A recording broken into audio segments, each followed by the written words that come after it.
food explorers. Mula sa Banawi Street, Quezon City hanggang Cavite.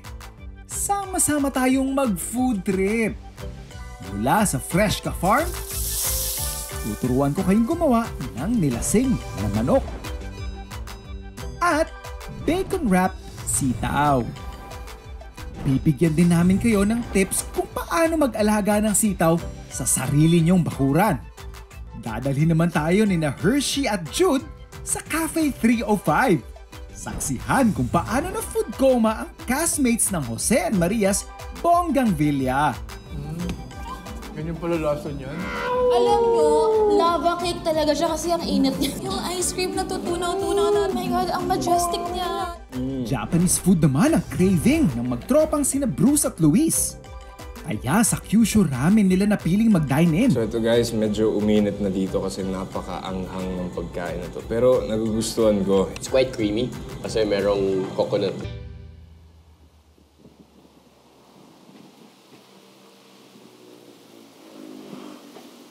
Isa dun sa mga umuusbong na industry sa atin, which is I think malayo pa yung pwede nating ma-explore when it comes to winemaking. So maraming local makers ng ating alak.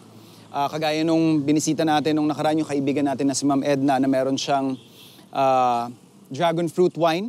And yun nga, yung isa sa mga pinakamatagal na talagang ginagawa is yung Big Nai wine. So parang yun lang yung naging inspiration ng ating dish. Reminiscent ito or inspired ito ng isang French classic na tinatawag nilang coq au vin o manok na marinate sa red wine. So same process basically, pero yung cut lang yung iibahin ko dito. I'll just cut it into half. So ito yung manok natin.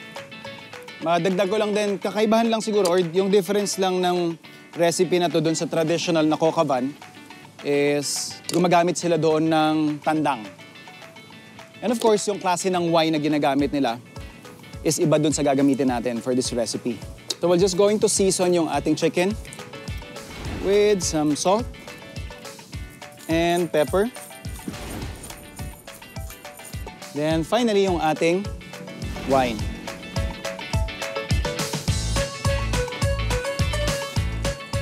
Parang part na rin ng ating pagbababad is yung ating shallots or yung Tagalog na sibuyas tsaka yung bawang.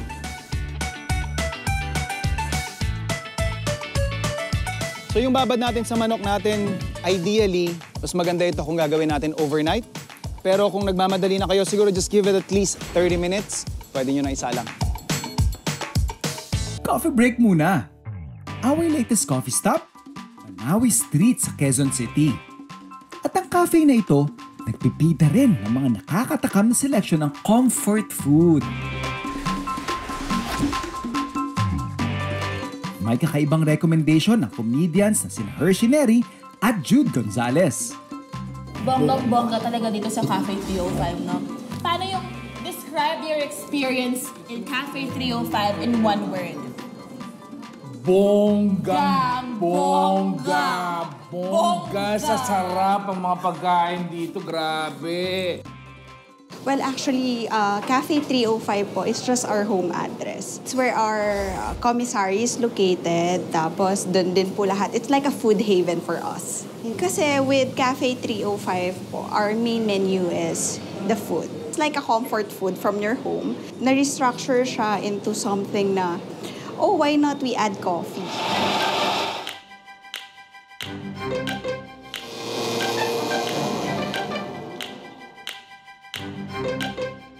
Okay, so ito yung strawberry, chocolate, and cheesecake. Yes. So, unahin natin ng strawberry. Sige.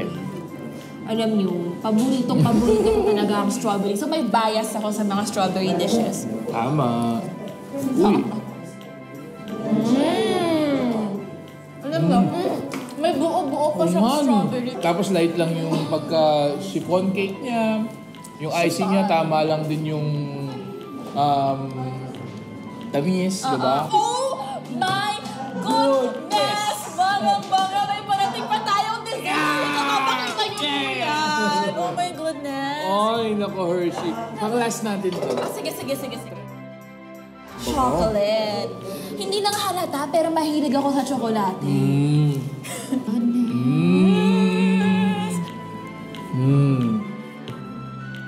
Sarap. Ang daming chocolate chunk. Oh, tingnan Chocolate nyo. overload siya. Ang dami. Tapos, it's not even overpowering. Sarap. You know? Diba, alam mo yun, yung hindi siya sobrang, tamis, hindi siya ganun. Doon tayo sa cheese. Yeah. Diba? Try natin, ha? Ano sabi? Ano sabi? Naiyak ako. Ang sarap. Ito.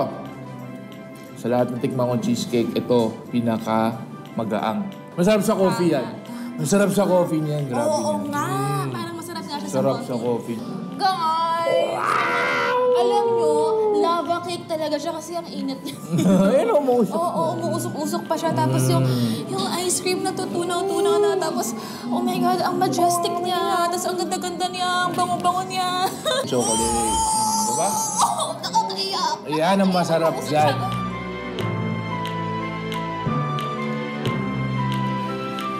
Ang sarap. Ganyan pala lasa niyan. Sakto lang ang tamis. It's not... Malalasahan mo yung lasa ng chocolate. Dahil mahilig kumain ng pamilya Orozco, naisipan nilang itayo ang Cafe 305 para ibahagi sa Pinoy foodies ang kanilang family recipes. It's a comfort food po made by our chef, which is our mom po. Yung food na in-offer sa bahay namin, yun lang yung gusto namin i-endorse with everyone.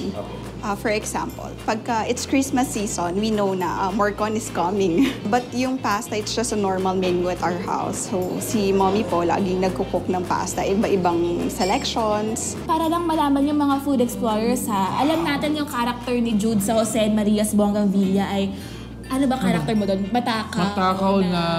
Chef ka ba matakaw. doon? Hindi, matakaw Hindi na ka chef, pero matakaw. Matakaw lang talaga ako. Okay. Ngayon po, matakaw pa rin ako ngayon. Hindi, pero yung fun fact ko sa inyo is, nagluluto talaga tong si Jude. Nag-culinary. Oo. Paano di halata? So, kung ikaw ay lasagna, siguro ako truffle, paano ba ito sabihin? Truffle. Truffle. Truffle, oh. Truffle. Yung pasta niya, matigas-tigas. Ano yung tawag? Hindi po siya undercooked ha. Al dente. Al dente. Alam mo ba yun? Ding-dong al dente. Ding-dong al dente Tama ba? Hindi. Hindi ba siya, no? Sino? Al dente. Al dente Richards. Tama. Ano tong green? Pesto yata. Pesto. It's very herby. Ako, medyo na-stock up ako sa Morcon. Sarap. Manipis yun na beef. Sa akin gusto ko yung combination niya, melited. Cheers tayo kasi balita ko bonggang-bongga daw Wow. ang ratings ng Jose Marias Oo nga. Bougainvillea. Yeah. Kaya nagsa-celebrate tayo ngayon. Wow! It's a good sandwich. Diba? Old school yan. To bonggang-bonggang barbecue. Yeah! Alam nyo, ang sarap ng barbecue, yung kulang na lang swimming pool. Toasters. Cheers!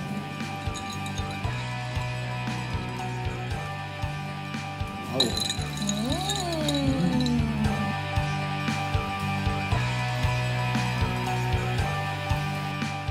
So after natin mababad yung ating manok, at least 30 minutes, pwede na yan.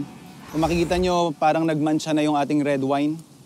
Doon sa balat ng ating manok, so tatabi lang natin yan.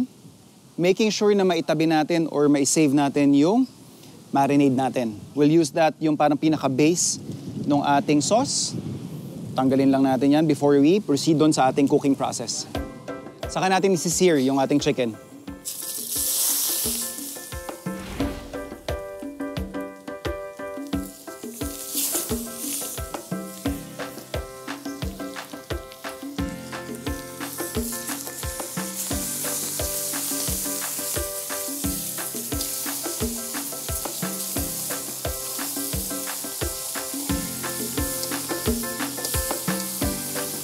Once na nakakuha tayo ng magandang kulay doon sa ating chicken, pwede na nating ilagay yung ating kaldo.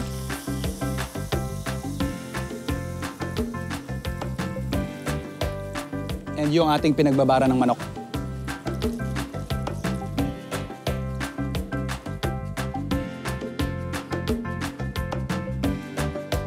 Dadagdagan pa natin yan ng iba pang sahog. So we have here yung ating shiitake mushroom, fresh. Kung wala kayo nito, pwede nyo gamitin yung in-can. So inihiwalay ko lang yung pinaka-stem.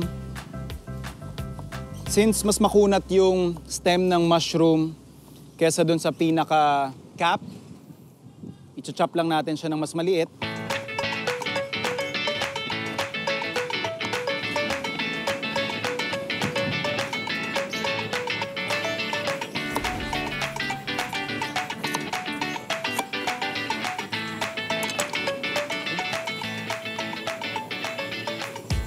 Igay lang natin. Dagdag lang tayo ng celery.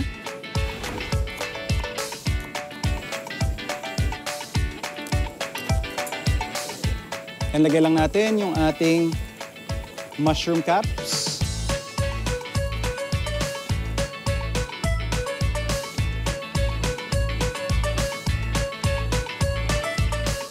Takpan lang natin to. I-reduce lang natin ng kaunti yung sauce. Pagluto na yung manok, pwede na tayo mag-serve. Siyempre, gagawin na muna natin yung isa sa mga sides natin. Healthy knob of butter. And then, mash lang natin yan.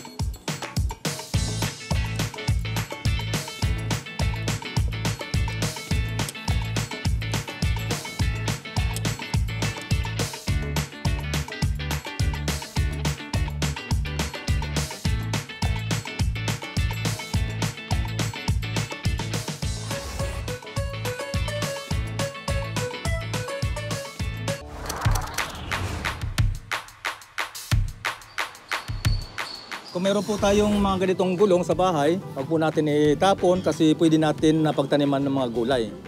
So tulad ng ganito, meron dalawang gulong, lalagyan po na lang natin ito ng lupa o dadagdagan ng lupa para pagtaniman natin. So sa ganitong setup, pwede natin pagtaniman po ito ng sitaw, lalagyan po natin ito ng lupa at kaunting pataba. Taniman po natin ito ng buto ng 2 o 3 buto sa dalawang gulong. Isa sa unang sulok, isa sa pangalawang sulok, at isa sa isang sulok. Pagkatapos magtanim, diligan na po natin siya. Mas advantage po itong gulong na pag nagtataniman kasi malawak po ang portion na pinaglalagyan ng lupa at yung gapang ng mga ugat, nakakagapang siya ng mahaba at maraming nakukuha na sustansya sa lupa. So malago ang resulta ng mga gulay natin. Kumuha po tayo ng kawayan o kahoy para paglagyan po natin ng balag para sa sitaw. Pag gumagapang po ito, ang sitaw dito sa balag na kawayan o kahoy na ilalagay natin. Kailangan huwag po natin patamaan yung tinanim natin na buto. Ganito na po ang hitsuran ng ating itinanim na sitaw. Pinaglagyan ng balag sa gulong. Sa loob po ng 1.5 months, mag-start na po siya ng pamumulaklak. 4 to 5 months, tuloy-tuloy po ang pagbubunga nito. Tuloy-tuloy lang din ang pagdilig natin, maaari lagyan din siya ng pataba na organiko para lalong lumusog at marami pang bunga ang mapoproduce na sitaw. So ito yung kanilang freshly harvested na sitaw. And yun nga, kadalasan, pag magluluto ka nito, partner na ibang gulay or kung siya yung bida, adobo yung luto natin. But this time, gawa tayo ng simple lang. Pwede nyo ring isama to dun sa menu ninyo pag medyo social yung gathering sa inyong bahay. Bacon wrap sitaw. So we have our string beans here. Kakat lang natin siya ng magandang size.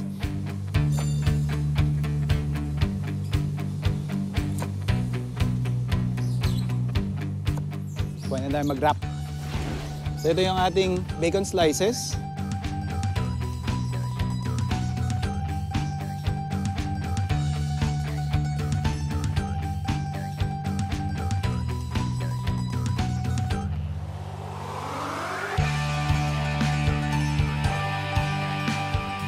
So meron na tayo ditong kumpletong set. Yung pan natin, tinatawag na rin niya tayo. Konting oil lang kasi since we are using bacon, so maglalabas pa yan ng mga mantika niya. Now, this is optional.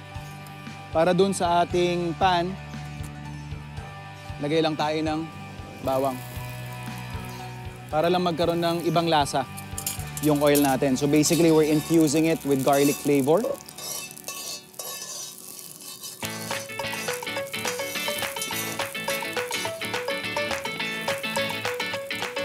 Saka natin ilalatag yung ating sitaw na may bacon.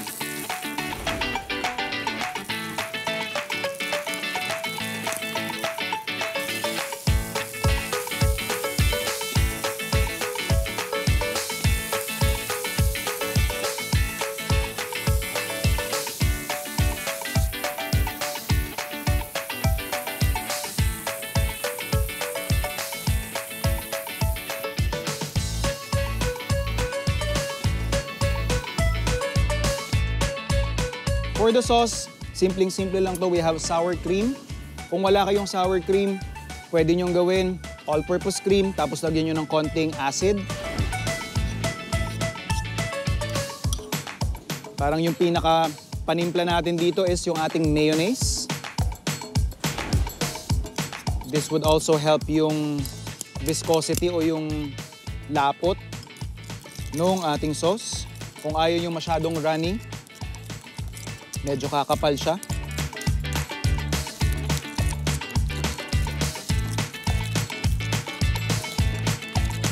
Let's just add in some fresh herbs. Meron tayo ditong chives. Pwede rin kayong gumamit ng spring onions.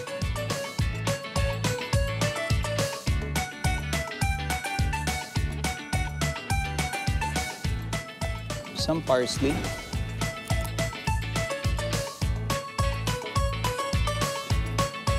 And of course, pepper.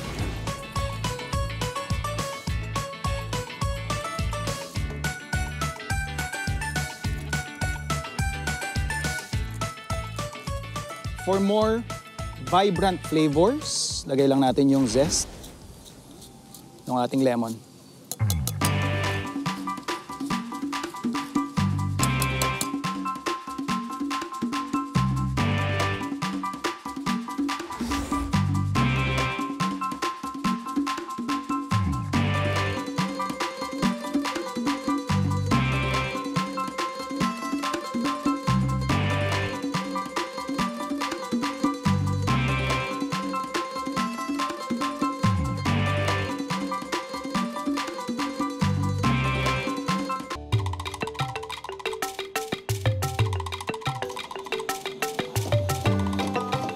Dinadayo po yung Kyushu Ramen dahil po sa sinaserve namin na affordable yet quality Japanese food.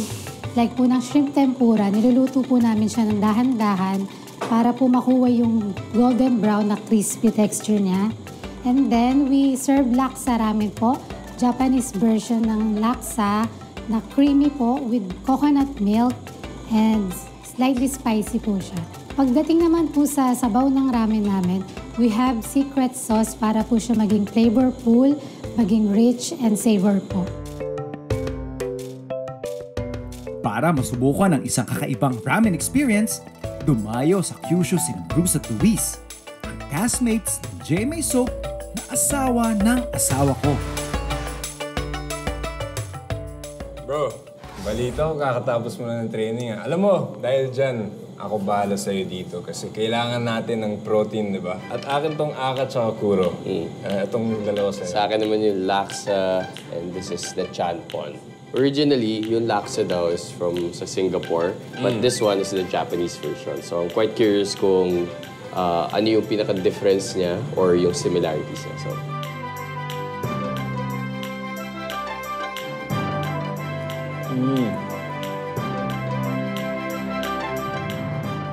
yung spice level naman niya, I think it's just enough. It's quite creamy kasi merong coconut milk daw na mixed sa soup niya and it's very savory.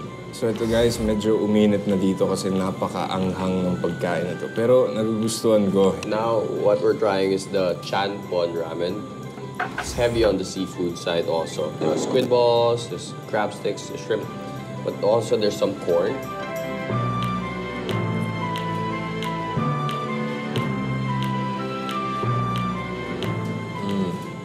hindi siya maanghang at all. And if you're like Bruce na hindi masyado pang nagtatry or hindi mahilig sa ramen but you're willing to try, I think this one is a good starter for your taste buds. Alam nyo guys, Kuro means black. And bakit black? Diba? Because here in the Kuro ramen, they use black sesame paste. Tatikman natin guys.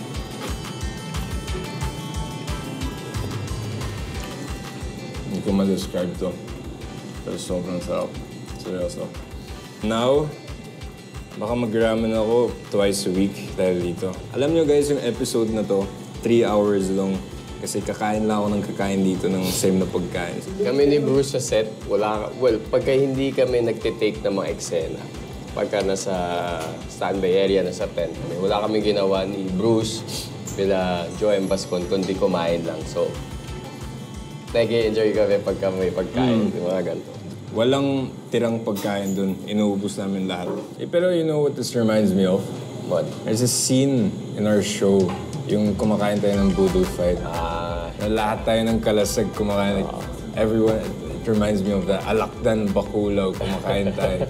Palagi lang kami kumakain dyan. Yeah.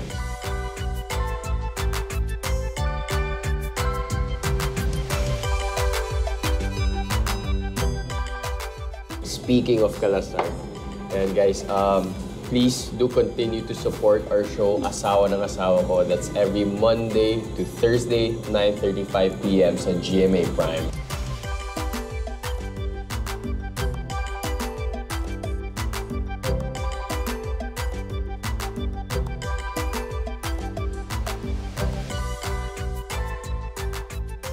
Si Ma'am po ay anak niyo, sir?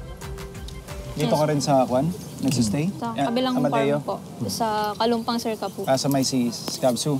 Yes po. The best. Harap po.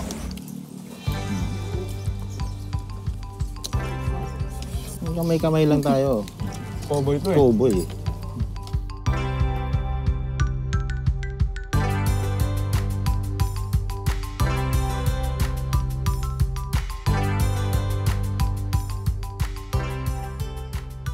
Nasapin natin ang farm-to-table experience sa iba't ibang paraan. Nariyan ang sariling pagpupunla. Ang pagluluto sa kusina ng may pagmamahal. At ang paghahain sa mesa ng kaaya-aya. Ang ganitong pagkain hindi lang pumapawi sa gutom. Nagbibigay rin ito ng ngiti sa sino mang kakain.